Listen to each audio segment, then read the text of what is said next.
అనగనగా ఛానల్‌కి అందరికీ స్వాగతం. పిల్లలు, ఇప్పుడు మనం చందమామ కథల నుంచి 'పిసినారి శాంతమ్మ' అనే ఒక కథను వినేద్దాం. ఒక ఊళ్ళో శాంతమ్మ అనే ఒక పిసినారి అవ్వుంటుంది. ఆమె దగ్గర పుష్కలంగా డబ్బున్నా గూడా తన కడుపుకు గూడా తినేది గాదు. ఇతరులకు పెట్టడం మాట అటుంచి చేతిలో దుడ్డు కర్ర ఆడిస్తూ కాకులను, పిచ్చుకలను కూడా ఇంటి మీద వాలనిచ్చేది గాదు. ఇంకా అవి ఆమెను చూస్తూనే పారిపోతుంటాయి. ఆమె తన వెండి, బంగారాలను ఒక బిందె నిండా నింపి, ఆ బిందెను నట్టింట పూడ్చిబెట్టి, దాని మీద ఒక చింకి చాప పరిచి, దాని మీదనే పడుకుంటుంటుంది. ఇంకా అందరూ ఆమెను పెడగానే ఉంచుతారు. ఒకసారి ఆ ఊరికి ఒక జ్యోతిష్కుడొస్తాడు. ఇంక శాంతమ్మ ఇంటి ముందు ఉండే ఒక పెద్ద చెట్టు నీడన కూర్చుని, ఊళ్ళో వాళ్ళకు జ్యోతిష్యం చెప్పనుకుంటాడు. ఇంక దారిన పోయే వాళ్ళు అతనికేసి వింతగా చూస్తుంటారే గాని, ఒక్కళ్ళు గూడా అతని దగ్గరికి రారనమాట. ఇంకతను ఆశ్చర్యపడుతుంటే, ఇంతలోకి అతని నెత్తిన బలంగా ఒక దెబ్బ పడుతుంది. ఇంక వెనక్కి తిరిగి చూసేసరికి శాంతమ్మ మరొక దెబ్బ కొట్టడానికి కర్రెత్తి, "ఝంఝం వెధవా! నా చెట్టు నీడన కూర్చుంటావా" అని జెప్పంటుంది. ఇంక జ్యోతిష్కుడు చప్పున తన సరంజామా చంకన పెట్టుకొని కాలి సత్తువ కొద్దీ పారిపోయి ఊళ్ళో వాళ్ళ నుంచి శాంతమ్మని గురించి వివరంగా తెలుసుకుంటాడు. ఆమె మూర్ఖత్వానికి కారణము ఆమె అమాయకత్వమేనని చెప్పి ఊరి వాళ్ళు ఆమెను పురుగును చూసినట్టు చూడడం అన్యాయం అని చెప్పి అనుకుంటాడు. ఇంకా ఆమె గుణం మార్చొచ్చని చెప్పి అతనికి అనిపిస్తుందన్నమాట. ఇంకా అదే రోజు అర్ధరాత్రి శాంతమ్మ ఇంటి ముందు ఒక విచిత్రం జరుగుతుంది. నిలువున నల్లని ముసుగు ధరించిన ఒక ఆకారం 9 కుండల దొంతర నెత్తిన మీద పెట్టుకొని, అవి కింద పడకుండా ఒక వింత నాట్యం జేస్తుంటుందనమాట. పగలంతా నిద్రబోయి, తెల్లవార్లు మేలుకునే శాంతమ్మ గజ్జెల చప్పుడు విని దుడ్డుకర్ర తీసుకొని, తలుపు తీసి ఎదురుగుండా నాట్యం చేసే పిశాచం లాంటి అవతారాన్ని చూసి వణికిపోతుంది శాంతమ్మ. ఇంక చేతిలో కర్ర కింద పడిపోతుంది. ఆమె చప్పున తలుపు మూసి కంతలో నుంచి చూస్తుంది.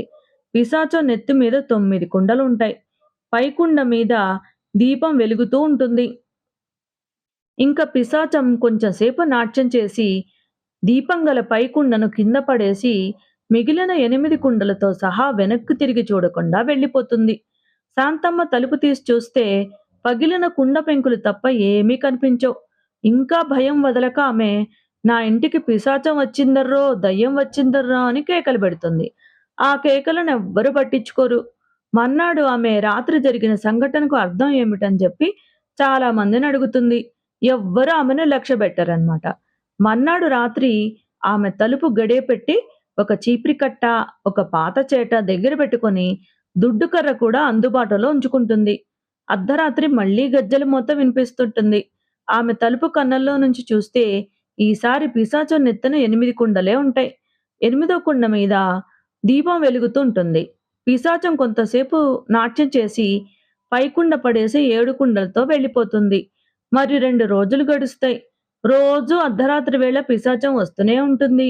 నాట్యం చేసి ఒక కుండను పగలగొట్టి మిగిలిన కుండలతో తిరిగెళ్ళిపోతుంటుంది. 4 డబ్బులు ఖర్చయినా సరే ఈ పిశాచాన్ని వదిలించుకోవాలని చెప్పి శాంతమ్మ భూతాల పేరయ్య ఇంటికెళ్తుంది. పేరయ్య అంతటి వాడే శాంతమ్మను చూడగానే అదిరిపడి తలుపు గడియబెట్టేసుకుంటాడు. శాంతమ్మ చాకలి ఇంటికి, మంగలి ఇంటికి, శాస్త్రుల ఇంటికి వెళ్తుంది. కానీ ఎవ్వరు ఆమెను లోపలికి రానివ్వరనమాట. ఇంక ఊరి వాళ్లకు తనని గురించి ఎలాంటి వైఖరి ఉన్నది ఆమెకు కొద్దిగా గ్రహింపుకొస్తుంది. ఇంకా ఆమె నిరాశతో ఇంటికొస్తుంటే ఒకచోట జనం పోగై ఉండడం కనిపిస్తుంది. వాళ్ళ మాటలను బట్టి ఎవరో కొత్తగా వచ్చి గొప్పగా జోస్యం చెబుతున్నట్టు ఆమెకు తెలుస్తుంది. ఇంక శాంతమ్మ చేతులు చాచి, "అయ్యో! నువ్వేనా జంజం స్వామి" అని జెప్పంటుంది. జ్యోతిష్కుడు అందరి పని చూసినాక శాంతమ్మకేసి తిరిగి, "ఏం కావాలి?" అని అడుగుతాడు. "నన్ను మీరు ఒక పిశాచపు బారి నుండి రక్షించాలి" అని చెప్పంటుంది శాంతమ్మ. ఆమె జ్యోతిష్కునికి జరిగిందంతా చెప్పి, "ఇప్పుడు పిశాచం నెత్తి మీద 5 కుండలే ఉన్నాయి. దాని అర్థమేమిటి?" అని చెప్పి అడుగుతుంది. ఇంక జ్యోతిష్కుడు కొంచెం సేపు ఆలోచించి తల అడ్డంగా తిప్పి, "లాభం లేదు శాంతమ్మ. ఇది నీకు చివరి రోజులు. కారణం ఏమిటంటే, వారం రోజుల క్రితమే పిశాచాల పెద్ద చచ్చిపోయింది. ప్రస్తుతం పిశాచాలు దిక్కులేనివైపోయినాయి. తన అనంతరం పిశాచాలను అదుపులో పెట్టగల దానివి నువ్వేనని పిశాచాల పెద్ద చచ్చిపోతూ చెప్పిద్దట. అందుచేత అవి నీకోసం ఆత్రంగా ఎదురుచూస్తున్నాయి. నువ్వు ఎప్పుడో తాపీగా చచ్చి పిశాచమవుతానంటే వాటికెలా కుదురుతుంది? అందుచేత నిన్ను త్వరగా తీసుకుపోవడానికి అవి ప్రయత్నిస్తున్నాయి. ఆ మిగిలిన 5 కుండలు పడిపోగానే నువ్వు పిశాచాల పెద్దవయిపోతావు అని జెప్పంటాడు. ఇంక శాంతమ్మ కెవ్వునరిచి, బాబోయ్! నాకున్నదంతా నీకు ధారపోస్తా. నన్ను పిశాచాలు తీసుకుపోకుండా చూడు. ఆ 5 కుండలు నా ఇంటి ముందు పగలకుండా చెయ్యి అని చెప్పంటుంది. అయితే నీకు పిశాచాల పెద్ద కావడం ఇష్టం లేదా? ఏమిటి?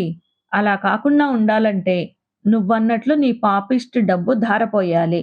అన్నదానాలు, పూజలు, పునస్కారాలు చెయ్యి అని చెప్పంటాడు జ్యోతిష్కుడు. ఆ రోజు శాంతమ్మ బిచ్చగాళ్లకు దాన ధర్మాలు చేద్దామనుకుంటుంది. ఇంక బిచ్చగాళ్ళెవ్వరూ ఆమెకింటికేసి రారనమాట.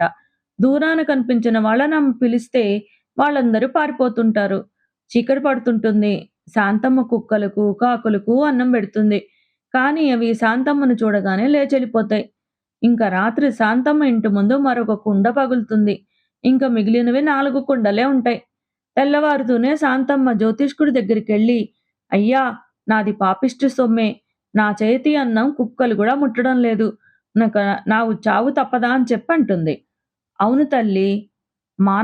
మానవత్వం చంపుకొని డబ్బు కూడబెట్టావు. నీలో మానవత్వం లేదని పశువులకు, పక్షులకు కూడా తెలిసిపోయింది. నువ్వు డబ్బు మంచినీళ్ళలాగా ఖర్చు చేయాలి. నలుగురికి మేలు చేయాలి. దేవాలయం కట్టించి పూజలు, ఉత్సవాలు జరిపించు. ఒక మంచినీటి బావి తవ్వించి కుంటి, గుడ్డి తలదాచుకునేందుకు సత్రం కట్టించు.